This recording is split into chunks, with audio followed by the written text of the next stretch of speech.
Just, Tom, you might mention, or Horace, that we have, John, yeah,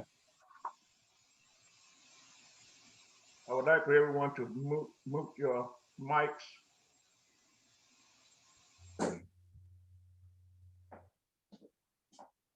Good afternoon. I'm Horace Moore Sr., this year's president of the Florida Free Speech Forum. Welcome to the March 8th, 2021 meeting of the Florida Free Speech Forum online. As we continue to confront numerous issues from Washington and Tallahassee, we're glad you have joined us, and we ask all of you now to make sure that your microphones are muted. Please note that this meeting is being recorded. Our theme during this season of COVID is conversations during a time of crisis. We're happy to be able to reach you safely through Zoom, and we look forward to continued topics over the next 3 months. For more information about the forum, you should visit our website at floridafreespeechforum.org. If you received an email invitation to this meeting, you are either a member or an interested associate. Thank you. You will receive an email invitation prior to every meeting, which will continue to be held at noon every second Monday of the month through May 2021. We are no longer asking that you submit applications, in as much as we will be contacting you after our May meeting with instructions about applications for the year beginning in September. Our forum does not endorse candidates nor take sides on issues, other than the critical issue of exercising our right to free speech. And to that mission, we are committed with passion. Our guest speakers share their knowledge for 30 to 40 minutes, after which there's a question and answer period for the remainder of the program. You may type your questions in the chat column during the presentation to be shared afterwards, or you may wait and ask your questions live at the end of the presentation. It is the responsibility of all of us to be respectful toward our guests and to all questioners. We ask that questioners not endorse particular candidates or issues, simply ask questions that can help us all learn more about our speaker and our topic. And now, Paul Hargrave, our program chair, will introduce today's speakers. Thank you, Horace.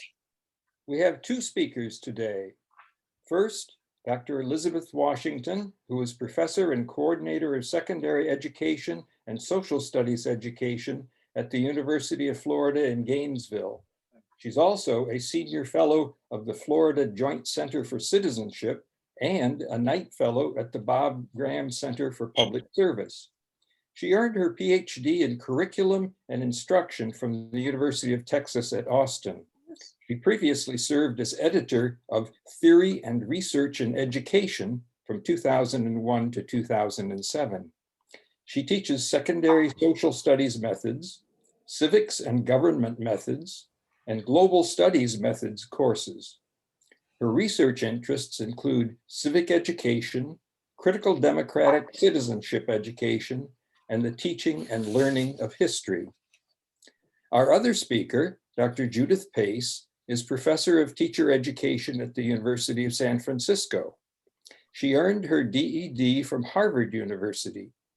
She is a qualitative researcher interested in classroom teaching and how it is shaped by teachers, students, schools, and society.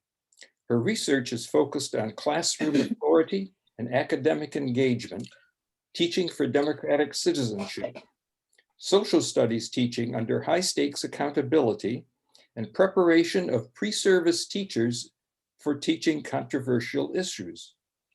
Her forthcoming book is titled Hard Questions, Learning to Teach Controversial Issues. Our guests will address the topic, how classroom teachers navigate controversial issues in contentious times, risks and rewards.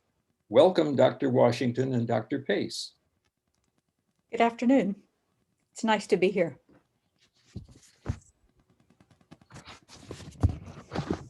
At this time, is it okay for me to go ahead and start screen sharing?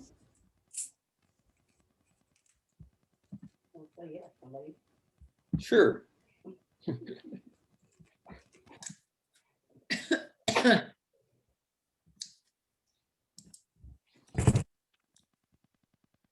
How's that? Everybody good? Perfect. So it's very nice to see everyone. Thank you for being here and for your interest in this topic. Judy and I have been looking forward to this and have been planning this together because this is such a common interest of ours. And we start with the idea that, as I'm sure you know, teachers make important decisions every day about what to teach and how to teach it. And nowhere is this more evident than our decision-making about teaching controversial issues, some of which may cause our students and us anxiety or distress. We can define what controversial means in the abstract, but we also know that the context can make all the difference in what this looks like in practice. At the very least, teaching controversial issues requires us to be nimble, especially in today's political climate. Judy and I, and many of our colleagues and our students, believe that if we haven't given a lot of thought to our teaching about controversial issues, then now is definitely a good time to teach it and to talk about it. So here's an overview on this slide of our essential questions that we would like to talk about. What are controversial issues? What does that mean? How does classroom discussion of controversial issues benefit students and democracy? What does teaching controversial issues involve? And what are the challenges that teachers face? Judy, over to you.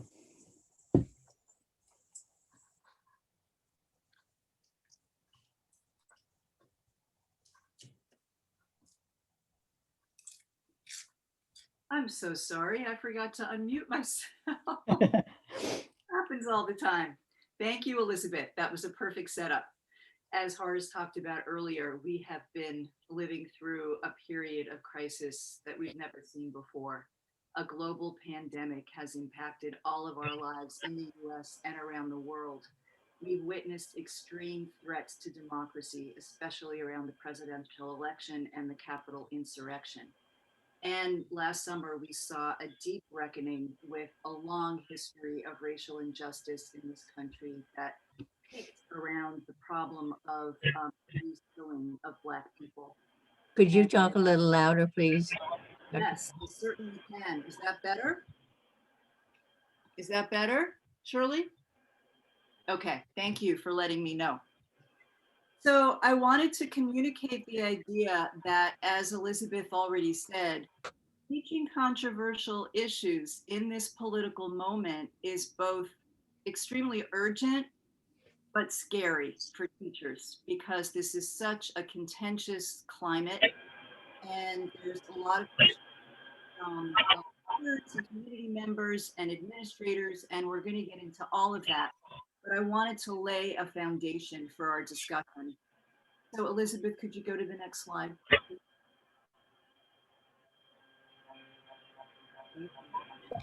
Okay, so first we're going to define what we mean by controversial issues, because this is a term that many people use and we have lots of common sense understandings of what it means, but there are education scholars who have defined what controversial issues means for the classroom, and that's really important. So back in 1984, British education researcher Stradling, Noctor, and Baines defined them as problems and disputes that divide society and for which significant groups offer conflicting explanations and solutions.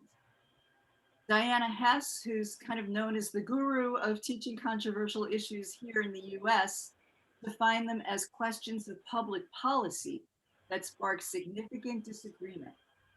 So a really hot, controversial issue right now, especially in California where I live, is should schools reopen and under what conditions?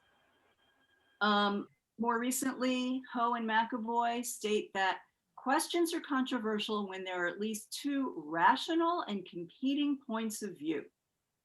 So an example would be, what steps should the US take to address climate change? And if we're thinking about controversial issues in history, Stuart Foster defined them as sensitive questions related to contested and/or difficult histories. For example, who was complicit in the Holocaust? Next slide, please.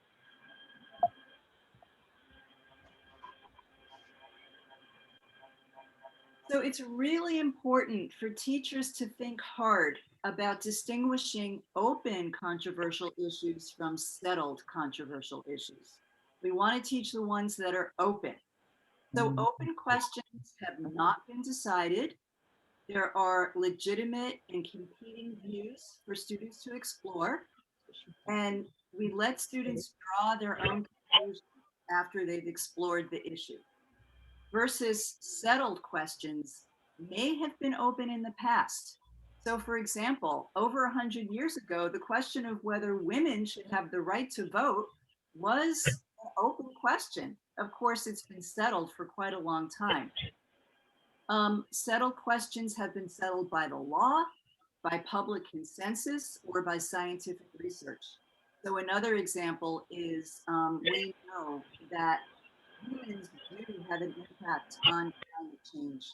That is now a settled question. What to do about that is open.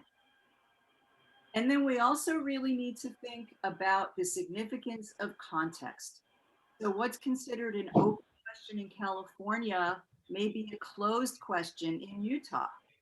Likewise, depending on the school that you're teaching in, a religious school is going to look at issues differently than a public school. National context also makes a difference. So for example, wearing religious symbols to school in France has been a highly controversial issue, whereas in the US, that is know not. where it is. I think maybe we need to remind everybody to mute, because there seems to be, somebody in the chat said that there was some background noise that's coming through. Yes, I'm hearing the background noise as well. Okay, I think it stopped. Thank Okay. you. Okay, next slide, please.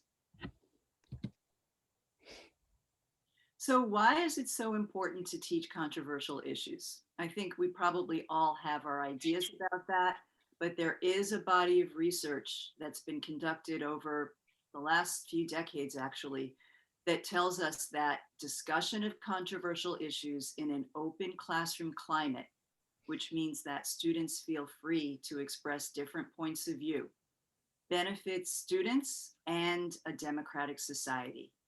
So we know that political apathy and lack of involvement, even in voting, although this year was higher than usual, is an ongoing problem in the United States. And so we know that cultivating democratic citizenship among young people in schools is incredibly important. So research has shown that discussion of controversial issues in an open classroom climate increases students' political knowledge, their political engagement, and their political efficacy. We also know from research that students enjoy discussing controversial issues in the classroom, which means that it improves academic engagement. And we also know, unfortunately, that these learning opportunities to discuss controversial issues are unequally distributed.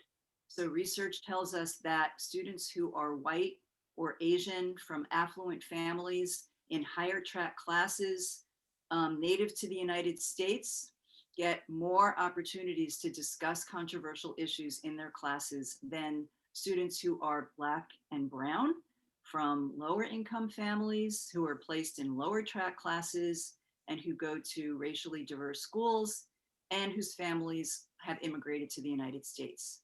And that's a serious problem for our democracy because that contributes to a civic empowerment gap. So for all of these reasons, it's really important that more teachers learn to take up this practice. Next slide, please.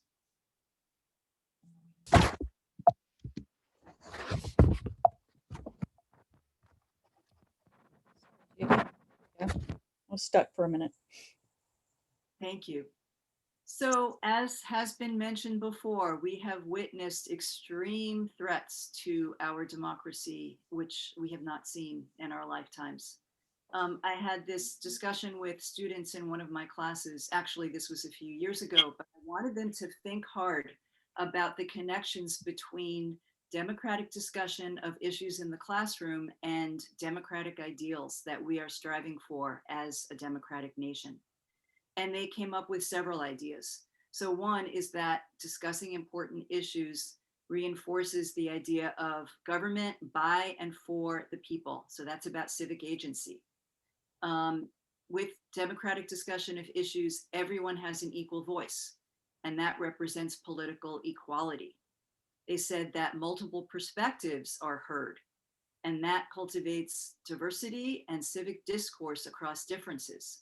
They said that democratic discussion of issues shows that evidence matters, and that's about seeking the truth. And they said that these discussions also advance the idea of deliberation for the greater good. And that's about working towards progress, inclusion, and justice. Next slide, please.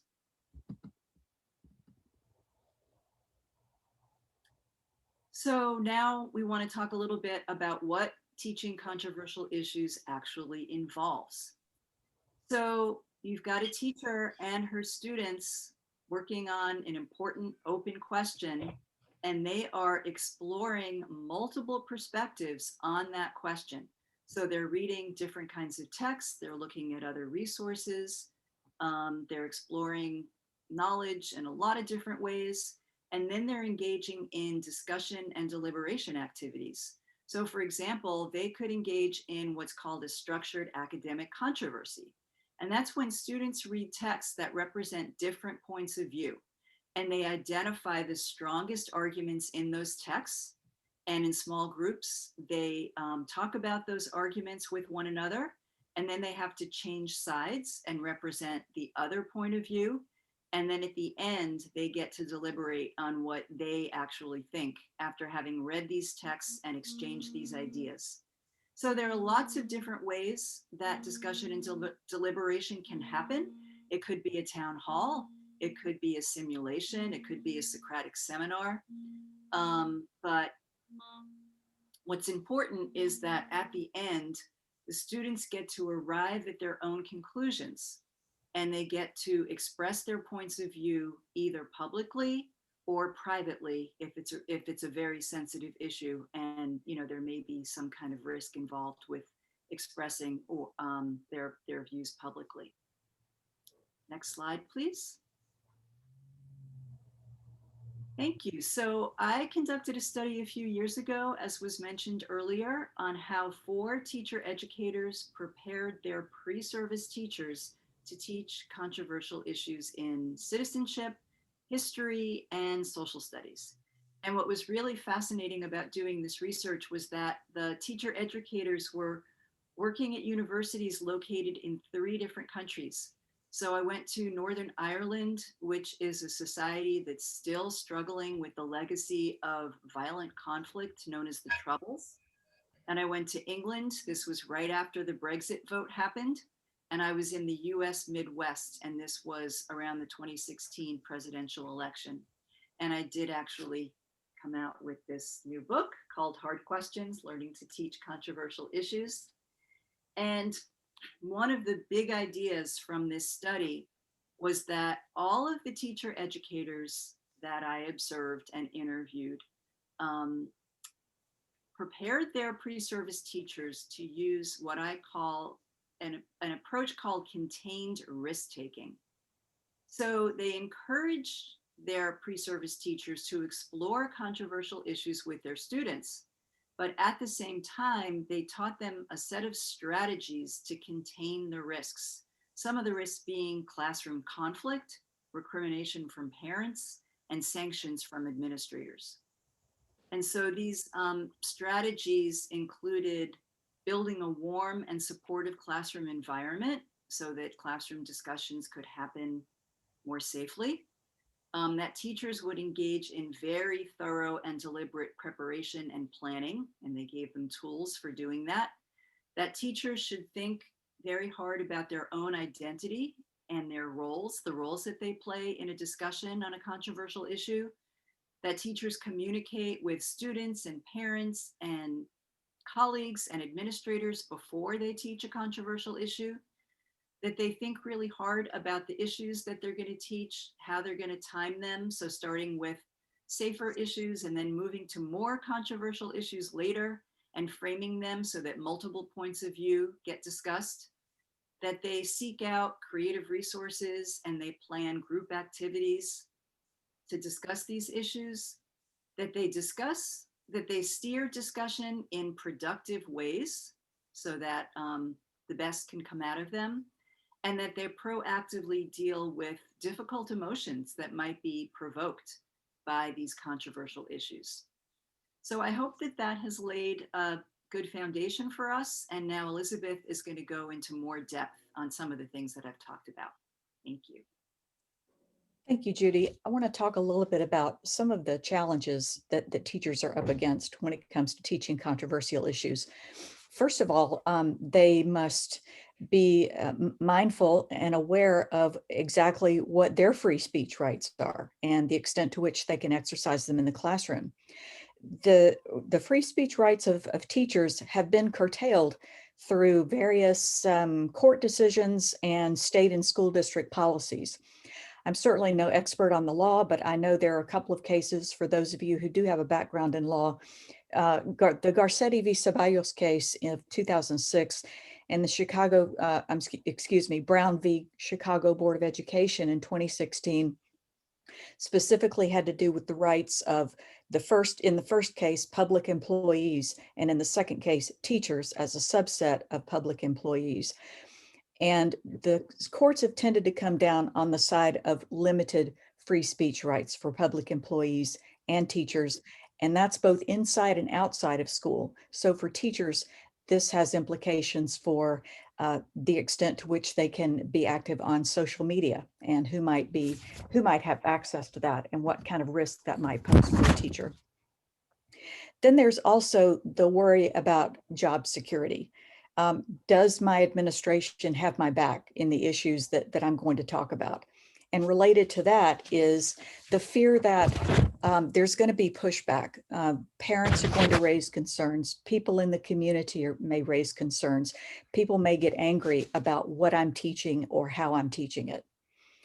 Also, teachers are concerned about classroom conflict. What happens if we're having a discussion about a really controversial issue or just something that's kind of a hot button issue? And what if a student blurts out something that's inflammatory or that's insensitive in some way? And then, of course, there's the larger society, which we know right now is very divided. There's a lot of incivility in public discourse.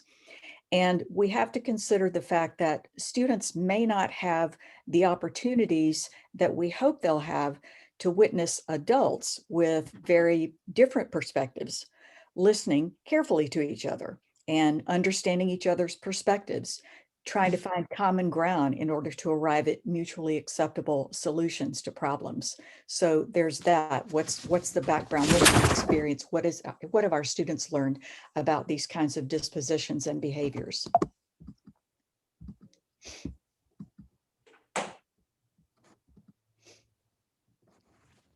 Professional and ethical issues that teachers consider are considerable.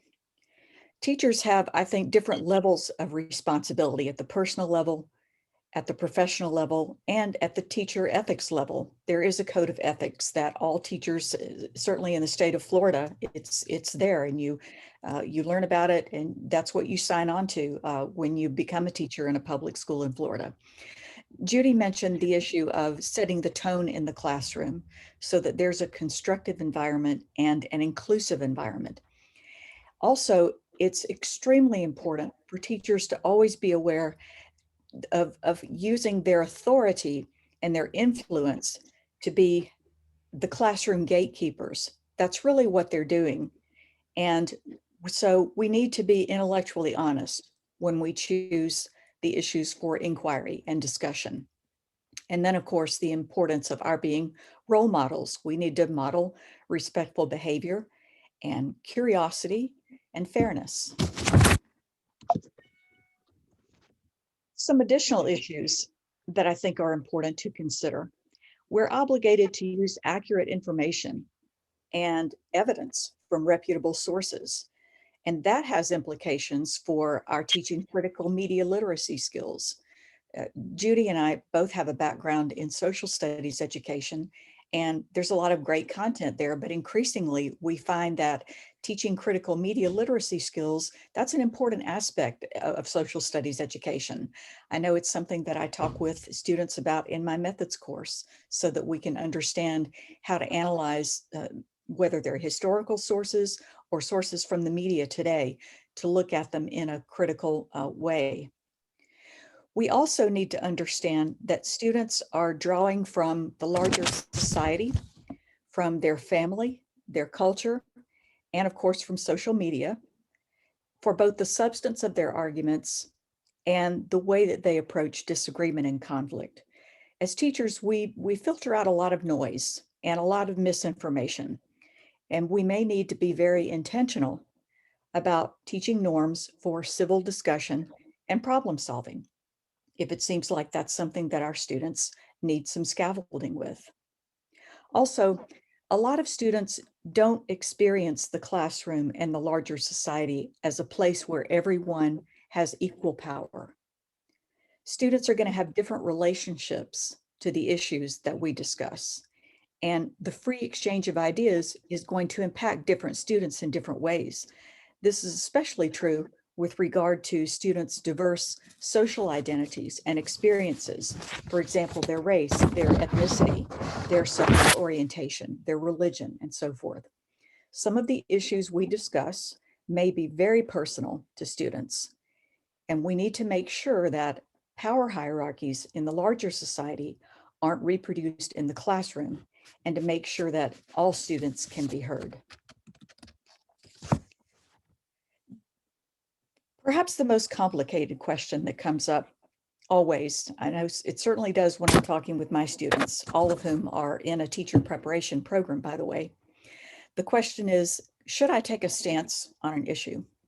And should I disclose my own views? And if so, what's the most responsible way to do it? Sometimes sharing our own opinions may be a barrier to students feeling safe about sharing theirs. It depends on how we do it.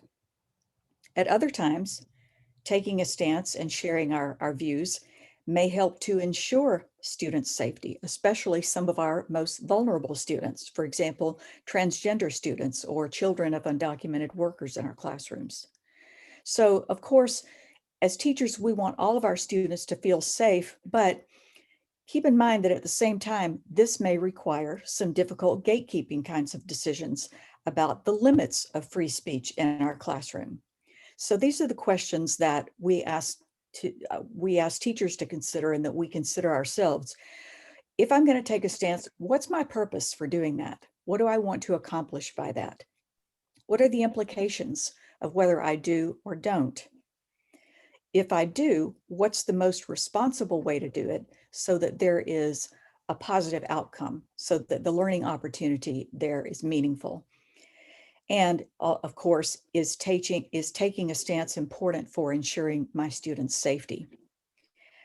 And the question that I've highlighted there at the bottom is always something to be mindful of, and that is, when I select certain topics and issues, what messages am I sending about which perspectives are being recognized and valued? And so we need to have kind of that meta awareness of what we do when we make certain instructional decisions. Some teachers avoid controversial issues for a number of reasons, and a lot of them are very understandable.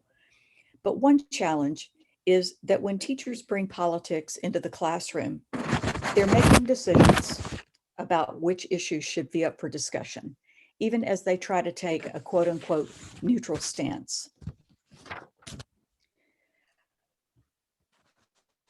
Our colleague now, who is currently the editor of our top journal, Theory and Research in Civic, described And we're probably all familiar with some of the ways that that can manifest itself as people being brave to take a stand. Our colleague Rebecca Geller talks about how choosing to stay neutral is itself a political choice. We all reveal our biases in various ways. And Rebecca argues that students deserve some transparency from their classroom authority figures. But of course, understandably, many teachers worry about the repercussions of disclosing their personal opinions. Earlier, Judy talked about open issues and settled issues. Perhaps the most difficult ones are those that should no longer seem especially controversial, but they're perceived as such in the larger society. And I'll kind of let you fill in the blank with what you think some of those might be. But often, some of these issues have to do with people exercising what they consider to be their First Amendment rights. And we want to be mindful of that, while also being vigilant about this whole concept of fake news and disinformation that's out there around some very highly contentious topics. Teachers have to be ready for current events that are going to impose themselves and that need to be addressed. Some of those current events may constrain or disrupt our taking advantage of some of the teachable moments that we really want our students to be part of the conversation about. If teachers at times are explicitly told not to teach about some of these topics, then teachers may still feel the need to censor themselves. And it really depends on the school context, the administrative support, and other things about the educational setting. These are some of the factors that we believe are crucial to becoming an effective teacher of controversial issues. Teachers need the practice.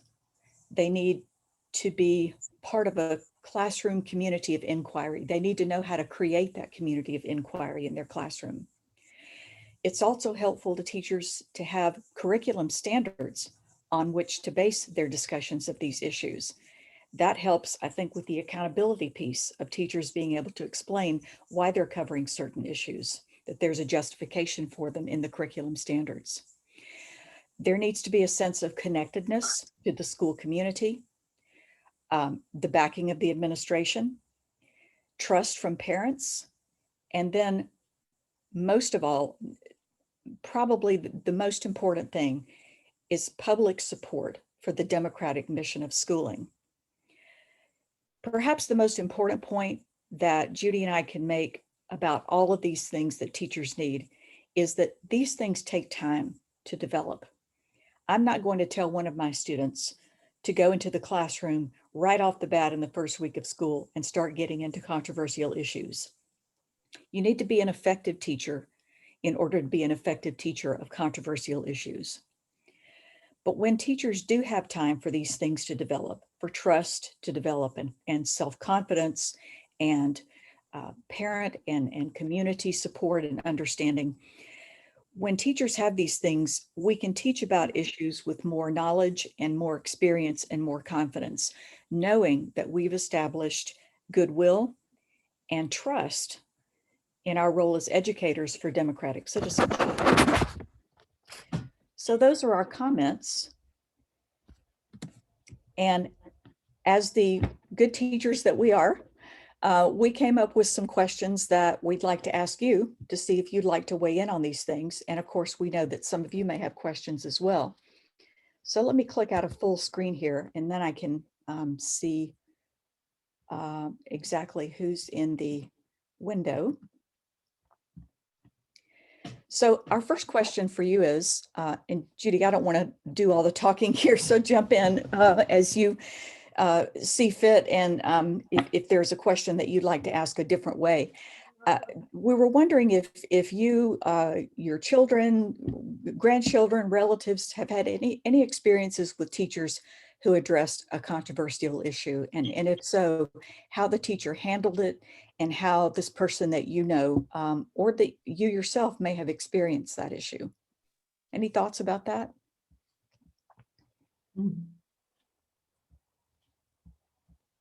Okay, I see Donald Fields with hands up. Yes, hi, Don. Gotta unmute.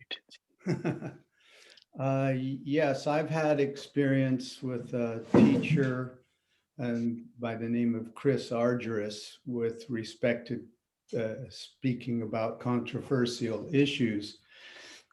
And one of the things, and he mentioned, of course, the value of accurate information. And in my experience, he was very good at remaining neutral, but he was very insistent, or maybe even hard over, about defining what valid and accurate data is. And that value of valid data is not shared by everyone. It's the problem. And so it seems almost utopic to try to get people on the same footing at that level, which is a very basic one. And so I wonder how that's to be handled. Dr. Washington, at this point, I would like for all participants to not use people names. We just want examples of what may have come up as controversies and how they were handled. But let's don't talk about who the specific people are. I don't see why not. This is a teacher from Harvard who's now deceased. Well, they don't know that. Huh? Don, now you'll be in controversy. Now, let's go forward. Dr. Washington, proceed. I actually had a comment, if I could make it, Horace. I taught inner city. I kind of have a more grounded, on a real problem. I taught inner city Los Angeles. My experience is the students had absolutely no concept of any kind of feeling of political or social commentary, because in fact, this is never discussed in their own homes. They didn't have that middle class, let's discuss this over the dinner table. They didn't ever discuss anything with their parents. What I discovered is that we oftentimes make assumptions that these kids have read newspapers, that they've listened to the news. In fact, when they turn on the television, they were turning on the television to watch, what's his name? Jerry Springer. That's what they thought was news. And so I would have to turn on the television and have them watch news. They never had watched that, number one. Number two, we assume that they've read a newspaper. I used to have to take the newspaper in every week. We would sit down, I would break them into groups, and they had to read the different parts of the newspaper because they had never, ever, because the newspaper was not in their homes. They had never read the newspaper. So we sometimes make assumptions that these kids have had experience or exposure. I'm saying they haven't. That's all. I think Judy and I would agree. And when we teach about controversial issues, even with our college students, I'm sorry, Judy, I don't want to speak for you, but I try not to assume that my students are going to have a lot of background, and that they certainly go into their classrooms as new teachers with that same assumption. Just assume that we don't really know much of anything. And that's where we get to the idea of the teacher being the instructional gatekeeper. It's our job to bring that information into the classroom, to make sure that our students kind of are on the same playing field in terms of the information that they have access to, that we can provide access for them.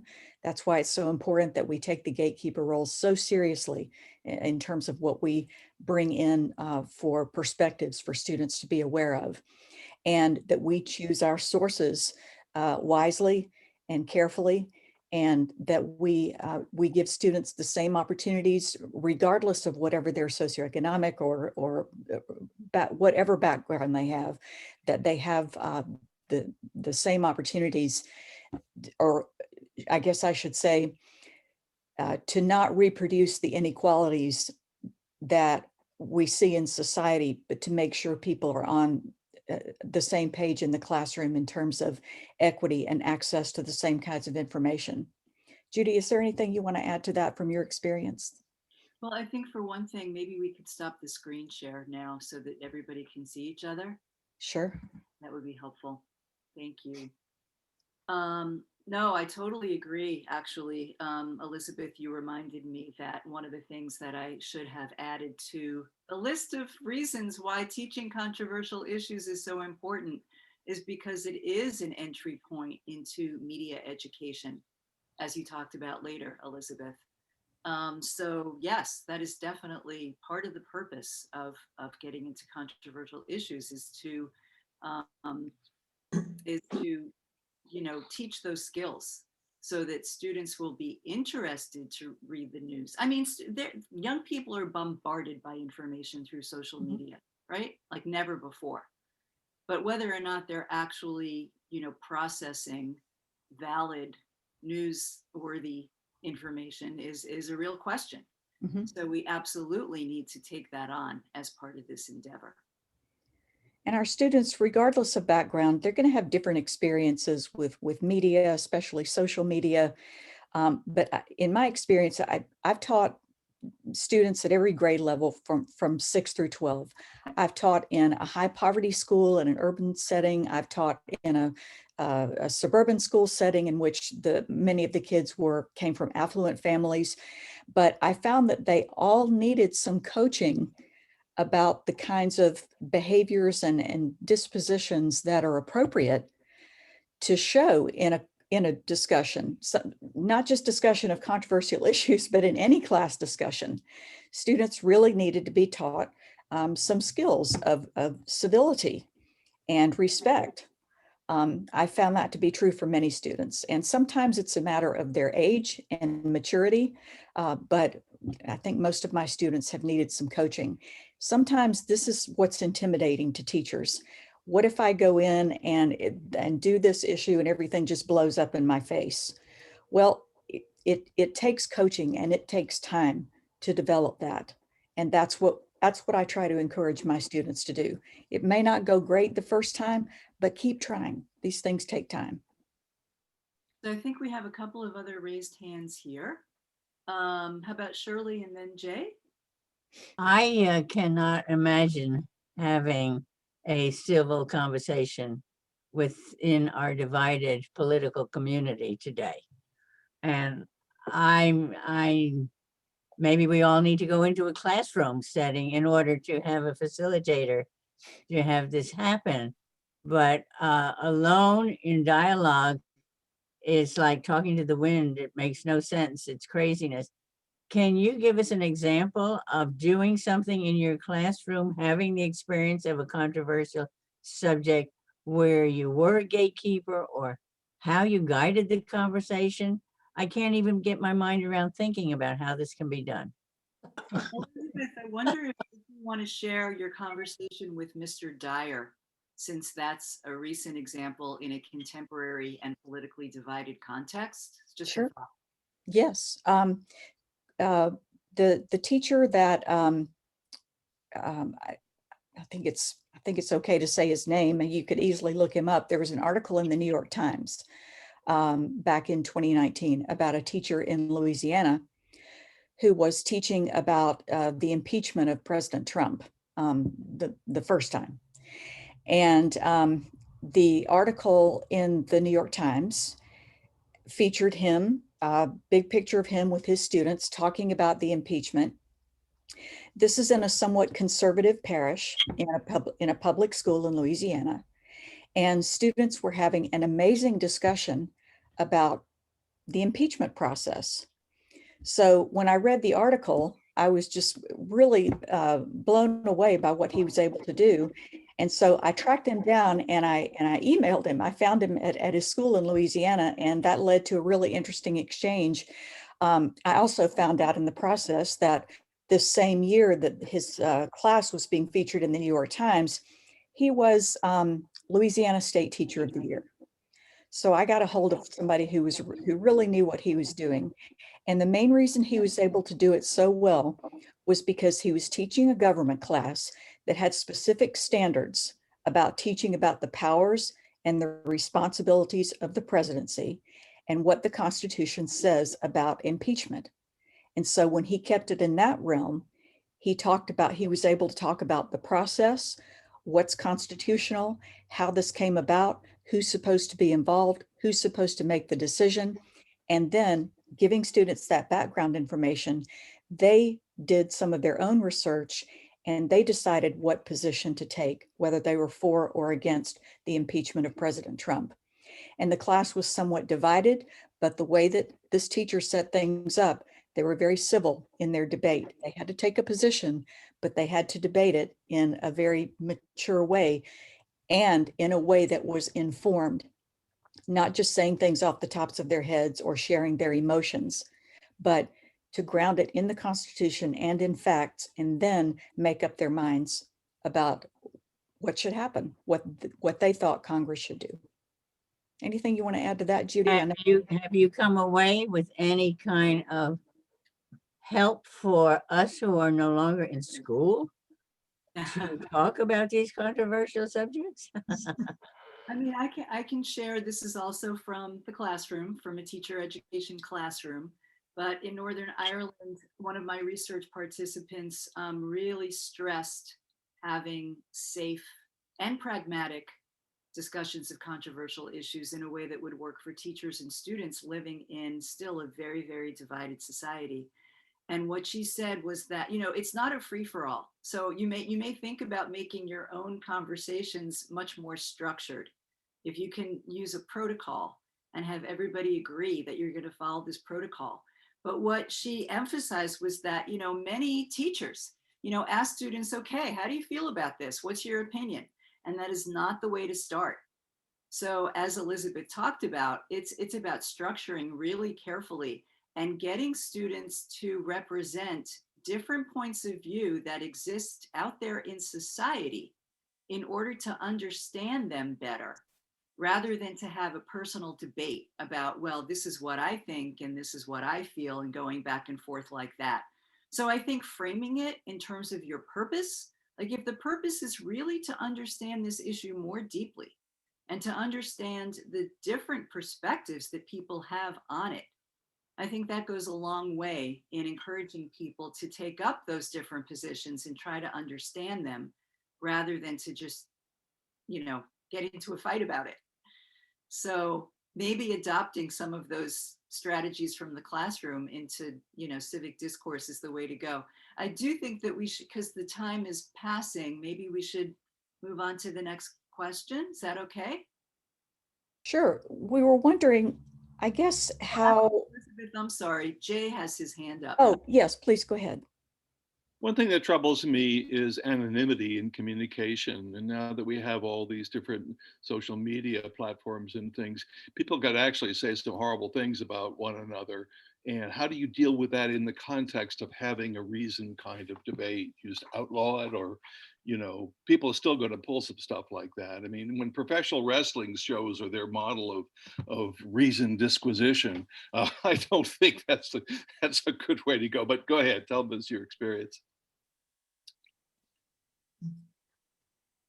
Well, I think Elizabeth talked about setting norms, you know, and you all do that as well, I can see. You know, getting the class to develop their own norms means that you get students buy-in, and it takes practice, you know, to reinforce those norms, and teachers need to be able to step in when the norms are broken, or students can step in and remind each other. I've seen that happen. And then, you know, if those norms are being broken, then yeah, teachers need to talk with students as a group, individually. I've had my own students evaluate themselves on the quality of their class discussion and how we were keeping to our norms, and that actually worked out really, really well. They gave each other feedback. I shared it with the whole group, and we determined that we were going to keep working on this. So I think making it a group project is a good way to go. Do you want to add, Elizabeth? Yeah, I think so too. It has to be from day one. As a teacher, it has to be from day one. Almost every teacher in the United States has these routines that they go through, the quote unquote first weeks of school, where they're supposed to establish what their classroom rules and procedures are going to be, and what they go over the code of conduct in the school student manual, all those kinds of things. And I think what Judy and I tell our students is that part of what you do in those first days of school, yes, it has to do with talking about behavior and policies and so forth. But if you're teaching social studies, for example, part of what you're doing in those first days is saying, yes, we're going to have norms for behavior, but we're also going to be talking about the fact that we are in a social studies classroom, and there are things specific to that I want to teach you as well in terms of how to have a conversation. And you just keep reinforcing those over and over and over again.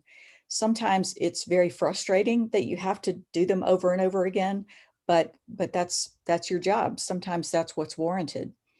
I think probably one of my worst failures as a teacher, a new teacher, was when I went into the class and said, okay, what do you think about this? Let's debate it. Well, that didn't go very well at all. But if I had from the very beginning taught about not just how we're going to learn in this class, but how we're going to learn social studies in this class, then that would have gone a long way towards improving the type of discourse that we had in the classroom. Does that answer your question, Jay? I'd love to add one more thing. Oh, Judy. Actually, yeah. So in my research, I heard a lot from the student teachers that were trying to take up this practice of teaching controversial issues, that the school context mattered a lot. And one of them talked explicitly about the culture at his school, where he did his second placement, as being diverse in terms of, in Northern Ireland, it's about having Catholics and Protestants in the same school. And also there being a culture of, positive communication across differences, where students were used to engaging in dialogue with one another and with their teachers. And that's something that's created by a school leader. So I don't know if there are any school leaders in this crowd, any administrators, but I think it's so important for school administrators to support teachers in this practice, because the culture of the school can make a big difference for what goes on in the classroom. Jay, I also love your question. Oh, I was going to say, Jay, I also love your question about, is it worthwhile to study the history of propaganda to enhance critical thinking? Absolutely.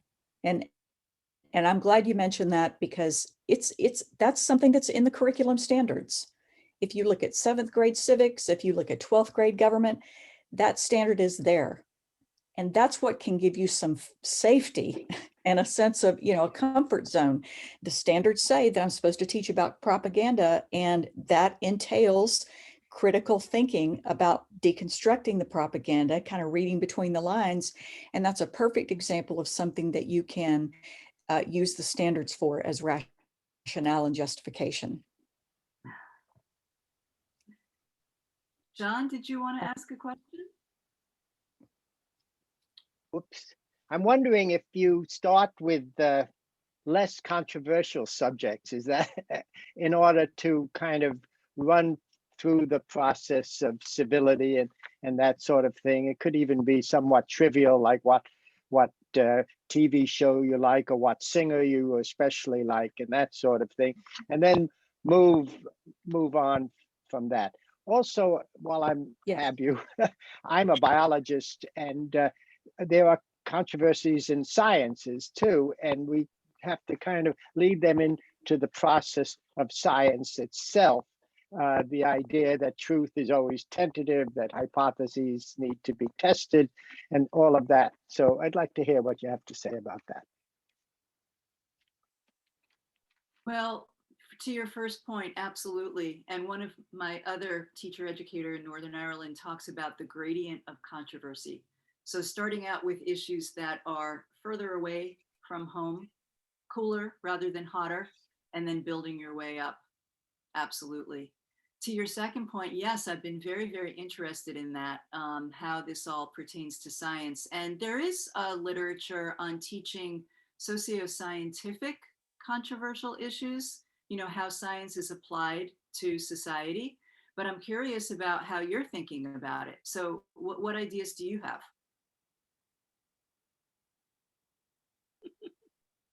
Unmute myself again. Well, I do think that when I teach evolution, and this is at the university level, I had students come and pray for me, which I appreciated, actually. But we try to approach it in a fact basis and explanation. There are questions of micro versus macro evolution and that sort of thing, which is always interesting to talk about. But ultimately, it does come to a consensus within the scientific community, even though science is by nature not dogmatic. I'd like to think. This especially applies to issues like climate change right now, though things are getting clarified as we descend. See, I show my own biases. Yeah. I think what we're trying to do as part of teaching about controversial issues, we hope that that's going to have a foundation in a classroom that's a community of inquiry. And from day one, that's part of the tone that we can set. We're going to learn together. We're going to have an inquiry sort of mindset and to look at different points of view and why people believe the things that they do, even if we don't necessarily agree with them. But yes, I think there are some things about having that inquiry mindset that definitely aspects of that you think of as part of scientific inquiry. Some of those same principles apply to inquiry in a social studies classroom. Masuma, I see Masuma on the screen with hand up. Can you hear me? Yes. I used to teach social studies to 12th graders about a dozen years ago. And this was in the International Baccalaureate program. And when I was teaching history, I wasn't thinking so much that there were controversies. I mean, I taught all kinds of provocative topics and we did role playing of some of them. Never in my thinking, or the students, I think, did we ever think that this was not a legitimate issue to explore. So my question is this issue of controversy, especially in social studies, something more contemporary? I mean, now I don't know if I were teaching or whether I would do it without giving thought to, you know, some of this concerns about the context and society and schools and the current ideological debate that's going on and things like that. I don't know. Mm-hmm. It seems it's Judy, more time-based, perhaps. Is it more, or is it something? I'm sorry, could you say that last part again? Well, is it more? You know, like he talked about science and evolution, and I know there has been a lot of historical debate on evolution, but in the social sciences, I don't recall, say, a dozen or 20 years ago, there was ever a concern over discussing controversial issues in history, was there? Sometimes go ahead, Judy. Well, I was just going to say that I found more attention to history in Europe than I have in the United States, actually. So in the US, you know, we talk about teaching difficult history or sensitive history. Mhm. But in Europe, there is quite a bit of attention to teaching controversial questions in history because history matters. Well, it matters here too, but I think I'm making a generalization and maybe let me be tentative about this, but it seems to me that in Europe, there's a greater concern with history in some ways and contentious history, and maybe more of an immediate impact of contentious history on people's lives. I think here in the US, we're becoming more and more aware of the role of history in current debates in our society as well. So maybe that's shifting. But certainly in the I agree. literature, I saw more attention to teaching controversial and contentious history in Europe than I did in the US. So yeah, I think, in Northern Ireland, exploring the question of why Protestants discriminated against Catholics at the beginning of the 20th century was an extremely contentious question for one of my student teachers to pose to her Catholic students. They were resistant to seeing a Protestant point of view. So, other questions have to do with, what happened at the massacre at Portadown in 1641. I mean, these are, believe it or not, these are events that are still extremely sensitive and contentious. They're used in contemporary debates for political reasons. So, yeah, go ahead. Oh, I was just going to agree with that. With the teaching of history, something that's controversial in history are, Judy said, sometimes it's what we view as difficult history or contentious things about history. That and difficult history is. It comprises so many things that we haven't necessarily come to terms with as a society. That's what makes it difficult, and that's what can make it controversial. An example from my own experience, I have been working with a community and a school on putting together a curriculum about the history of racial violence in the United States. And the impetus for this was that the community was going through a truth and reconciliation project about its own history of lynching. And the teachers, the administrators, and other local stakeholders wanted this to be taught about in the school. And they wanted to include the controversy. They didn't want to just talk about the history, which was really brutal and ugly and very difficult to talk about, but it needed to be talked about.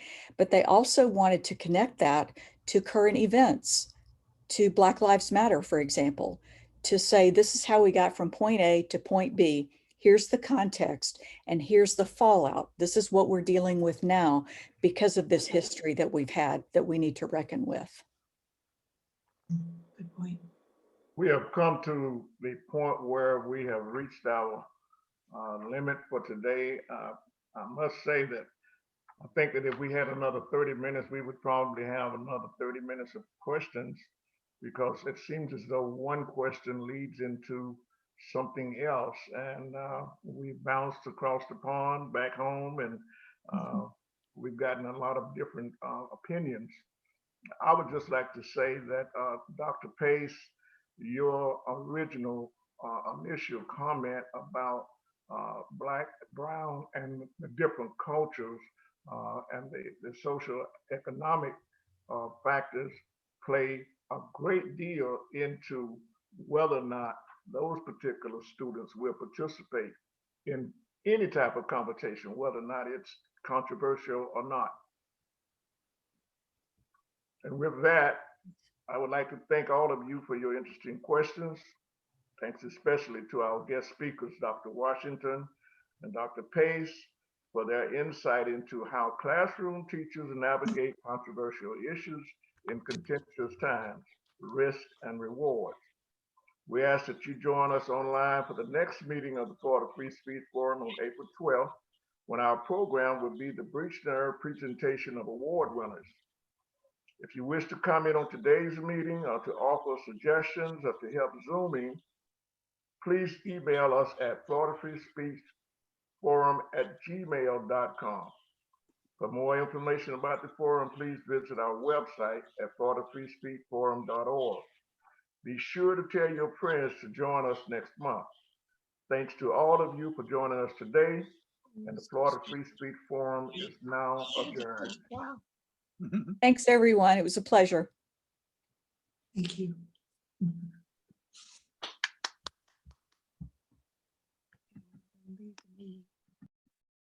Okay.